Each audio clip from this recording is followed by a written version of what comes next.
Hello friends, BPSC IMB exam 2025 इस exam के लिए बहुत सारे स्टूडेंट्स हमें कंटिन्यूसली मैसेज कर रहे हैं, बात करने की कोशिश कर रहे हैं। कुछ क्वेश्चंस उनके माइंड में है, तो आइए इस सेशन के अंदर हम बात करते हैं उन कुछ क्वेश्चंस की कि सर जो बेसिकली क्वेश्चंस है कि सर क्वेश्चन किस तरीके से आते हैं, हमें टैकल किस तरीके से करना चाहिए, हमें सेक्शन के हेडिंग्स और सेक्शन का नंबर जो है वो याद रखना है नहीं रखना है, या सर हमें कुछ ऐसा टिप्स एंड ट्रिक्स बताइए जिससे कि कम टाइम के अंदर हमारा जो है वो स्टडी जो है इफेक्टिव तरीके से हो सके। तो आइए आज इस सेशन के अंदर ये सभी चीजों के बारे में बात करते हैं। सेशन स्टार्ट करने से पहले मैं प्रतीक आप सभी का इस नए सेशन के अंदर स्वागत करता हूं। बात करते हैं आज ओवरव्यू ऑफ द सिलेबस की कि किस तरीके से हमें क्या क्या चीजें पढ़नी है और कौन से क्वेश्चन आते हैं, क्वेश्चन को किस तरीके से हम यहाँ पे जो है टैकल कर सकते हैं। आइए स्टार्ट करते हैं। बात करते हैं सबसे पहले कि ये कुछ क्वेश्चंस हैं कॉमनली जो स्टूडेंट्स हमें कंटिन्यूसली पूछ रहे हैं। तो बात करते हैं सबसे पहले हाउ टू स्टडी। सर हमें जो है वो किस तरीके से पढ़ाई करनी है, उसके बाद हमें जो है वो चैप्टर पढ़ने हैं या सिर्फ चैप्टर के हेडिंग पढ़ने हैं, सेक्शन के नाम पढ़ने हैं, सेक्शन के नंबर्स हमें याद रखने हैं क्या, ये कुछ क्वेश्चंस है। उसके साथ क्वेश्चंस आ रहा है कि how will the question come, किस तरीके से क्वेश्चन आते हैं। उसके बाद है it is necessary to remember the section number and heading, क्या ये जरूरी है सर। उसके बाद क्वेश्चन ये भी उठ रहा है मन में कि सर सीएमवीआर एक्ट और जो हम बिहार मोटर व्हीकल रूल्स पढ़ेंगे तो उसमें तो सभी में तो चैप्टर सेम है, तो क्या हम एक जगह से पूरा पढ़ लेंगे तो हमारा सिलेबस जो है कंप्लीट हो जाएगा। ये सभी सारे कुछ क्वेश्चंस हैं। तो आइए इन सारे क्वेश्चंस के ऊपर आज जो है यहाँ पे बात करते हैं, समझते हैं कि सारे क्वेश्चन क्या यहाँ पे किस तरीके से आंसर दे सकते हैं और हमें किस तरीके से यहाँ पे पढ़ना चाहिए। तो सबसे पहले ये समझो कि हमारे पास सिलेबस में तीन चीजें दी गई है, that is motor vehicle act, CMVR और बिहार मोटर व्हीकल रूल्स। तो तीनों चीजें हमें पढ़नी है, तीनों चीजें हमें पढ़नी है। जैसे कि मैंने इसके पहले सेशन में भी कहा था कि तीनों में पहला चैप्टर आपको दिखेगा that is introduction and definition, या फिर उसको बोलते हैं प्रिलिमिनरी एंड डेफिनेशन। तो तीनों में आपको चैप्टर जो नेम है वो तो सेम दिख रहा है, बट उसके अंदर का जो कंटेंट है वो डिफरेंट है। अब सर ये क्यों आया, ये कैसे आया, तो इसका थोड़ा सा मैं इसको पीछे लेके जाता हूं, इसकी हिस्ट्री आपको बताना चाहूंगा जिससे कि आपको ये क्लियर हो जाएगा कि हमें जो है वो सारे तीनों चीजें जो है तीनों बुक से चैप्टर नंबर 1 हमें पढ़ना है, तभी जाके हम ऐसा बोल पाएंगे कि हमारा चैप्टर नंबर 1 जो है that is a preliminary and definition ये यहाँ पे कंप्लीट हो रहा है। जैसे कि सबसे पहले ये समझो कि हमारा जो कॉन्स्टिट्यूशन है, जिस कॉन्स्टिट्यूशन के बेस पे हमारा जो इंडिया है उसका जो पूरा एडमिनिस्ट्रेशन है वो सब कुछ चल रहा है, तो उस पर्टिकुलर कॉन्स्टिट्यूशन में कुछ शेड्यूल्स दिए गए हैं, करेक्ट है। और उस शेड्यूल्स में जो 7th नंबर का शेड्यूल है that is the 7th schedule to the constitution India defines and specifies the allocation of powers. कौन सी पावर्स, कि भैया कुछ रूल्स बनाने हैं, कुछ रेगुलेशन बनाने हैं, कोई भी रूल हो चाहे कोई भी रेगुलेशन हो, तो वो रूल वो रेगुलेशन उसके लिए जो एक्ट चाहिए वो एक्ट कौन बनाएगा। दैट इज हमारे पास सेंट्रल गवर्नमेंट भी है, वेरियस स्टेट्स के स्टेट गवर्नमेंट्स भी है, कुछ यूनियन टेरिटरीज भी है। तो उसके लिए जो पावर्स है, जो रूल्स एंड रेगुलेशंस है वो कौन बनाएगा, तो उसका जो स्पेसिफिकेशन एलोकेशन ऑफ पावर्स दिया गया है, specification and allocation of powers दिया गया है 7th शेड्यूल में। And functions between union and state government, union government क्या करेगी और स्टेट गवर्नमेंट के पास क्या क्या पावर है, ये क्लियरली वहां पे डिफरेंशिएट करके दिया गया है। और उसी के अकॉर्डिंग और उसी 7th शेड्यूल में 3 लिस्ट दी गई है, जैसे कि पहला है यूनियन लिस्ट, दूसरा है स्टेट लिस्ट और तीसरा है कंकरेंट लिस्ट। अब यूनियन लिस्ट में सीधी सीधी बात है, यूनियन लिस्ट में कुछ सब्जेक्ट्स है, उस सब्जेक्ट के ऊपर जो पावर्स है, उस सब्जेक्ट के ऊपर जो रूल्स एंड रेगुलेशन बनाने की पावर है वो यूनियन गवर्नमेंट के पास है, दैट इज सेंट्रल गवर्नमेंट के पास है। दूसरा लिस्ट है उसमें that is state list, state list में कुछ सब्जेक्ट्स है, उस सब्जेक्ट्स के ऊपर जो पावर्स है, जो रूल्स एंड रेगुलेशन बनाने की जो अथॉरिटी है वो दिया गया है स्टेट गवर्नमेंट के पास। थर्ड नंबर का लिस्ट है that is concurrent list, concurrent list में जो पावर है वो दोनों को दिया गया है, सेंट्रल प्लस स्टेट गवर्नमेंट। मतलब ये जो कॉन्करेंट लिस्ट है, कॉन्करेंट लिस्ट में दोनों के पास कुछ पावर्स है, कुछ रूल्स स्टेट गवर्नमेंट फॉर्म करेगी, कुछ रूल सेंट्रल गवर्नमेंट फॉर्म करेगी। कौन सी लिस्ट में, कॉन्करेंट लिस्ट में। अब देखो कंकरेंट लिस्ट की अगर मैं बात करूं तो ओरिजिनली उसमें 52 सब्जेक्ट थे, ओरिजिनली 47 थे, अभी 52 सब्जेक्ट उसमें टोटल है concurrently in the list, and this includes item which are under the joint domain of the union as well as the respective state। मतलब जैसे हमने अभी अभी बात की कि कंकरेंट लिस्ट में जो भी सब्जेक्ट है उसके ऊपर रूल्स एंड रेगुलेशन बनाने की पावर किसके पास है? वो है आपके स्टेट और सेंट्रल गवर्नमेंट दोनों के पास। और हमारा जो ये मोटर व्हीकल, ये जो पर्टिकुलरली सब्जेक्ट है, ये आता है इस कंकरेंट लिस्ट में। तो ऑब्वियस है कंकरेंट लिस्ट में सब्जेक्ट आ रहा है, उसका मतलब क्या है कि इसके ऊपर जो रूल्स बनेगी, जो रेगुलेशंस बनेंगे, वो सेंट्रल गवर्नमेंट भी बनाएगी और उसके साथ साथ स्टेट गवर्नमेंट भी बनाएगी। अब उसी पावर को यूज करके, बात समझो, उसी पावर को यूज करके यहां पे जो हमारा सेंट्रल गवर्नमेंट है, यहां पे जो हमारा सेंट्रल गवर्नमेंट है, वो फॉर्म करता है मोटर व्हीकल एक्ट 1988। अब उसी मोटर व्हीकल एक्ट में जैसे कि एक्ट बना, और एक्ट में हमने क्या बताया कि दोनों के पास पावर है। तो जो सेंट्रल गवर्नमेंट की पावर यूज करके सेंट्रल गवर्नमेंट बनाएगा सेंट्रल मोटर व्हीकल रूल्स, ठीक है, और स्टेट गवर्नमेंट की पावर यूज करके स्टेट गवर्नमेंट बनाएगा बिहार मोटर व्हीकल रूल्स। अब हर एक स्टेट के पास खुद की पावर है, जैसे कि गुजरात है तो गुजरात मोटर व्हीकल रूल्स बनाएगा, महाराष्ट्र है तो महाराष्ट्र मोटर व्हीकल रूल बनाएगा, आपके पास मध्य प्रदेश है तो Madhya Pradesh motor vehicle rules बनाएंगे। तो ये जो रूल्स बनाएंगे ये बनाएगा respective state government. Central motor vehicles rule बनाएंगे स्टेट गवर्नमेंट, ठीक है। और ये जो मोटर व्हीकल एक्ट बना रहा है ये भी स्टेट गवर्नमेंट बना रहा है। आपका जो सांसद होता है, जो मेंबर ऑफ पार्लियामेंट होते हैं, वो ये मोटर व्हीकल एक्ट को बनाते हैं, ठीक है। तो अब ये चीज क्लियर हो चुकी होगी कि सर ये जो तीनों चीजें हैं ये कैसे आई, इसका जो ओरिजिन है वो कैसे हुआ। अब ऑब्वियस है इनके पास कुछ पावर है, सेंट्रल के पास कुछ पावर स्टेट के पास है। तो सेंट्रल की पावर सेंट्रल यूज करके उसमें डेफिनेशन देंगे, कुछ डेफिनेशन सेंट्रल गवर्नमेंट दे रहा है, कुछ डेफिनेशन इसमें स्टेट गवर्नमेंट दे रहा है। तो हमें जो है वो तीनों चीजें एक साथ पढ़नी पड़ेगी। जैसे कि पहला आप चैप्टर पढ़ लो दैट इज डेफिनेशन वाला, तो तीनों में डेफिनेशन वाला चैप्टर है, तीनों में से डेफिनेशन वाला चैप्टर जब आप कंप्लीट करोगे तभी हम ऐसा बोल सकते हैं कि हमारा डेफिनेशन नाम का चैप्टर कंप्लीट हुआ। उसके बाद लाइसेंसिंग का चैप्टर है, तो लाइसेंसिंग के चैप्टर आपको मोटर व्हीकल एक्ट में दिखेगा, सेंट्रल मोटर व्हीकल रूल और बिहार मोटर व्हीकल रूल्स में भी दिखेगा। तो मोटर व्हीकल एक्ट में क्या होता है, जैसे कि मोटर व्हीकल एक्ट में लिखा होता है कि कोई भी आप अगर टू व्हीलर चला रहे हो, कार चला रहे हो, तो आपके पास लाइसेंस होना जरूरी है। अब ये बताता है मोटर व्हीकल एक्ट।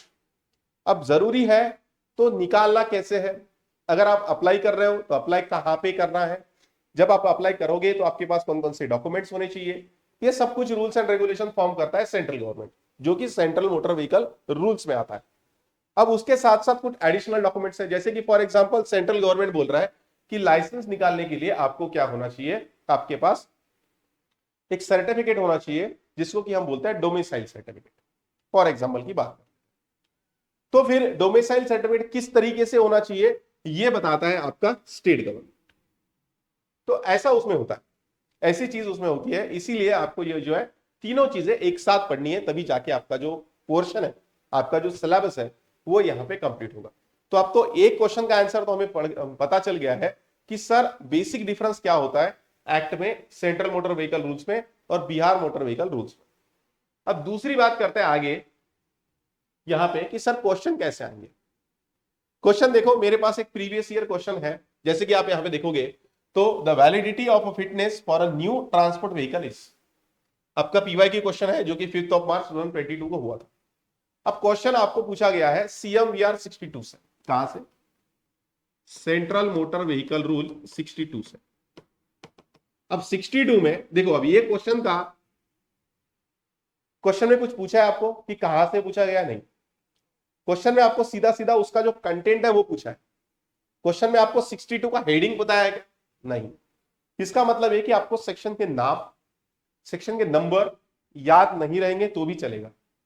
इसका मतलब ये नहीं है कि सारे सेक्शन के नाम और सारे सेक्शन के हेडिंग हमें जो है इंपॉर्टेंट नहीं है, नहीं। टोटल हमारे पास अगर हम देखें तो मोटर व्हीकल एक्ट में लगभग 217 सेक्शंस आते हैं। अब सारे सेक्शन के नाम, सारे सेक्शन के नंबर सीरियली याद रखना यहाँ पे पॉसिबल नहीं है। तो उसमें से कुछ इंपॉर्टेंट है, जैसे कि 10-20 इंपॉर्टेंट होंगे, तो वो चीज आपको ध्यान में रखनी ही रखनी, उसके लिए कोई ऑप्शन है नहीं। बट सारे चीजें, सारे सेक्शन आप याद रखोगे, उसके नंबर याद रखोगे, उसके नाम याद रखोगे, उसको सीरियली ध्यान में रखोगे, ये पॉसिबल नहीं है और वो जरूरी भी नहीं।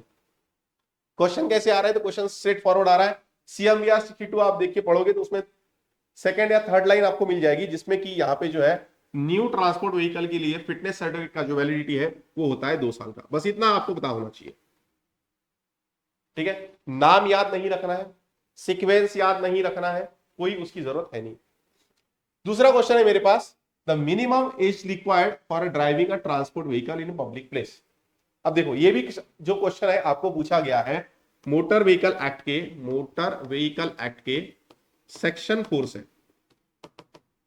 सेक्शन 4 है, सेक्शन 4 रिलेटेड है एज लिमिट से।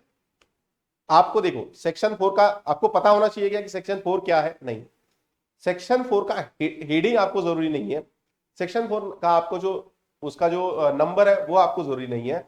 आपको जरूरी अगेन क्या है कि उसके अंदर का कंटेंट क्या है। तो कंटेंट पे आपको ध्यान रखना है सबसे ज्यादा।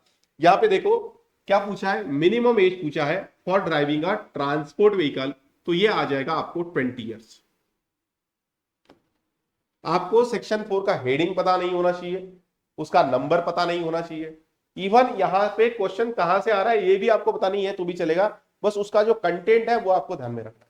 तो इसका मतलब ये क्वेश्चन भी आपके मन से अभी थोड़ा क्लियर होना चाहिए कि सर हमें सेक्शन के नाम याद नहीं रहेंगे तो भी चलेगा, सेक्शन का नंबर याद नहीं रहेंगे तो भी चलेगा, बट प्रोवाइडेड दैट आपको कुछ सेक्शन के नाम और उसका नंबर याद रखना जरूरी है जो कि इंपॉर्टेंट है।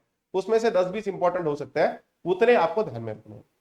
आगे बात करते हैं, क्वेश्चन है the 1 hour time period following a traumatic injury during which there is a highest chances या फिर likelihood of preventing death by providing prompt medical care is called. अभी ये जो पर्टिकुलर चीज है ये आपको पूछी गई है motor vehicle amendment act, amendment act जो अमेंड हुआ है एक्ट 2019 में, वहां से डेफिनेशन पूछी गई है। डेफिनेशन नंबर है 12A ऑफ सेक्शन 2। सीधा सीधा डायरेक्टली डेफिनेशन पूछा, डेफिनेशन का आंसर दैट इज गोल्डन, मतलब एक्सीडेंट होने के बाद का एग्जैक्टली 1 आवर जिसमें अगर किसी पेशेंट को प्रॉपर मेडिकल केयर मिलता है, प्रॉपर मेडिकल ट्रीटमेंट मिलती है, तो उसके जो बचने के चांसेस है, उसके जो डेथ ना होने के चांसेस है वो ज्यादा होता है, उसका बोलता है गोल्डन आवर। तो अगेन आपको ये नहीं पता होना चाहिए कि कहां से क्वेश्चन पूछा गया, हमें उसका कंटेंट पता होना चाहिए। अगेन अगेन मैं वो चीज बोल रहा हूं, तो वो जो चीज है आपको मन से निकाल देना है कि सर हमें सेक्शन नंबर याद रखने हैं, सेक्शन का हेडिंग याद रखना है, वो इतना जरूरी नहीं है। हाँ, अब एक और चीज है, a vehicle of weight is considered as a medium goods vehicle. अब ये भी अगेन आपका डेफिनेशन से क्वेश्चन पूछा गया है, तो इसका मतलब है देखो आपको लाइट मोटर व्हीकल का डेफिनेशन पता होना चाहिए। Light motor vehicle, light motor vehicle जो कि आपको दिया हुआ है सेक्शन 2 सब सेक्शन 21, जिसको वो बोलता है कि अगर किसी व्हीकल का वेट 7500 kg से कम है, डाउनवर्ड एरो मतलब कम, तो उसको बोलते हैं लाइट मोटर व्हीकल। उसके बाद एक और डेफिनेशन है that is heavy goods vehicle. Heavy goods vehicle, heavy goods vehicle का मतलब है कि जिसका वेट 1200 kg से ज्यादा है। मैं मन से नहीं बोल रहा हूं, ये सारा एक्ट में लिखा गया। 1200 kg से मतलब 12,000 kg से ज्यादा है तो उसको हम बोलेंगे हेवी गुड्स व्हीकल। अब क्वेश्चन में हमें क्या पूछ रहा है, क्वेश्चन में पूछ रहा है मीडियम, तो मीडियम का सीधा सा मतलब हुआ, मीडियम का मतलब हुआ 7501 से लेके 1200 तक जिसका वेट होता है, जिस व्हीकल का वेट होता है उसको हम बोलेंगे मीडियम।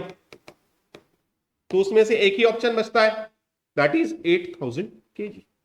ये आंसर हुआ, ये आंसर हुआ। तो अगेन मैं बोल रहा हूं कि आपको ये नहीं पता होना चाहिए सेक्शन 2 सबसेक्शन 21 या फिर सेक्शन 2 सबसेक्शन 16, ये सबसेक्शन 16 में ये सारी चीजें आपको नहीं भी पता है तो भी चलेगा, आपको उसका कंटेंट पता होना चाहिए। पर क्वेश्चन जो है वो बहुत सिंपल आ रहा है, सिंगल लाइनर क्वेश्चन, आपको कंफ्यूज यहां पे होना ही नहीं है क्योंकि सिंगल लाइन क्वेश्चन।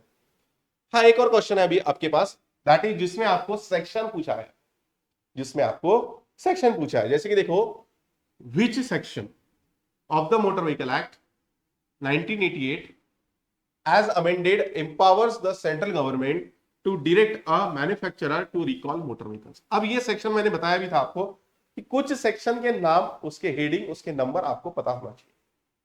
उसमें से ये एक है, और वो सेक्शन कौन सा है तो मैं बता देता हूं, जो section motor vehicle act amendment 2019 में ऐड हुए हैं, उसमें ऐड हुए हैं, वो थोड़े से इंपॉर्टेंट है।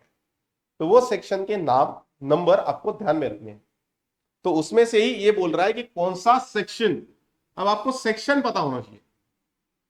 तो इसका आंसर आपको दिखेगा दैट इज 110A, क्योंकि ये नया ऐड हुआ है, ये नया आया ना भाई, इसीलिए उसके ऊपर ज्यादा फोकस होगा। जैसे कि आप यहां पे भी देखो,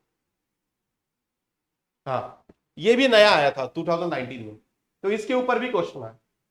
जो नया आता है उसके ऊपर थोड़ा फोकस ज्यादा होता है, तो उसको भी आपको ध्यान में रखना है कि सर कुछ सेक्शन जो है वो हमारे लिए इंपॉर्टेंट है, तो उसको आपको ध्यान में रखना है। ठीक है, चलो तो ये हुआ कंप्लीट यहां पे। अब देखो इधर जो क्वेश्चन हमारे मन में थे उसके हमें आंसर मिले या नहीं मिले उसकी बात करते हैं। सबसे पहले हाउ टू स्टडी।